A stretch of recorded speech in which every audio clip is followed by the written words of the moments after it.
Dans un temps ancien, dominé par la tyrannie et la persécution religieuse, sept jeunes hommes au cœur pur et à la fois inébranlables s'élevèrent contre l'ordre cruel imposé par un roi despote. Ces jeunes compagnons, nommés Maxime, Youssef, Malik, Tariq, Zaid, Samir et Hamza, étaient des croyants d'une extraordinaire droiture, éclairés par la lumière de la foi malgré les ténèbres qui les entouraient. Le roi exigeait qu'ils renient leur religion et adorent des idoles, mais leur âme ne pouvait plier devant le mensonge. Persécutés pour leur fidélité, ils furent forcés de fuir, laissant derrière eux leurs biens, leurs maisons, leur passé. Ils cherchaient un refuge où leur foi pourrait vivre, un sanctuaire loin de la cruauté humaine. Après un périple semé d'angoisse, ils trouvèrent une caverne reculée, cachée dans la montagne, un endroit isolé où ils se sentiraient protégés.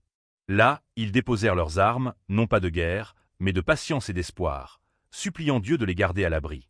Alors que leur voix s'élevait en prière, un miracle se produisit. Dieu les enveloppa d'un profond sommeil divin. Ce sommeil dura 309 années lunaires, un temps pendant lequel le monde évolua sans eux.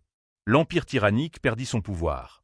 La justice l'emporta et les hommes changèrent, croyant en la vérité que ces jeunes hommes avaient défendue. Durant ce temps, leurs corps furent retournés de droite à gauche, invisibles au soleil, à l'abri de toute souffrance ou vieillesse. Le vent, le bruit, rien ne pouvait troubler leur repos sacré, comme si le temps et l'espace s'étaient arrêtés. Leur cœur, cependant, était toujours lié à celui qui les avait choisis.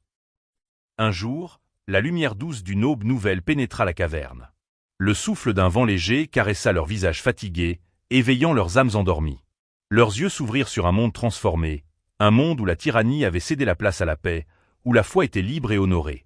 Ne croyant pas au miracle, ils sortirent lentement de la caverne, marchant dans un univers où la vérité régnait enfin. Ils envoyèrent l'un des leurs, souvent identifié comme Maxime, chercher de la nourriture dans la ville voisine. En chemin, il fut stupéfait de voir des mosquées et des églises s'ériger, la population honorant la foi des compagnons. Lorsqu'il paya avec d'anciennes pièces frappées à l'effigie du despote disparu, il éveilla la surprise générale, révélant la distance immense entre leur époque et ce présent nouveau. Le miracle de ces dormeurs fit le tour des terres, incarnant la preuve vivante de la résurrection des corps et de la toute-puissance de Dieu. Après avoir raconté leur histoire, les 7 compagnons retournèrent dans la caverne et s'endormirent de nouveau, cette fois pour l'éternité.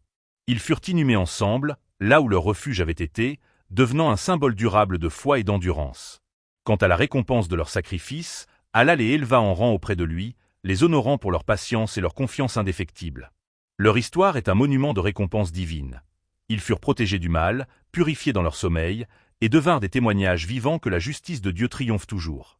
Les générations suivantes reçoivent de ce récit un message clair et profond. La foi pure face à l'oppression porte en elle la promesse d'un réveil glorieux, et que la patience, même au cœur de l'adversité la plus noire, est la voie vers la miséricorde et la victoire éternelle.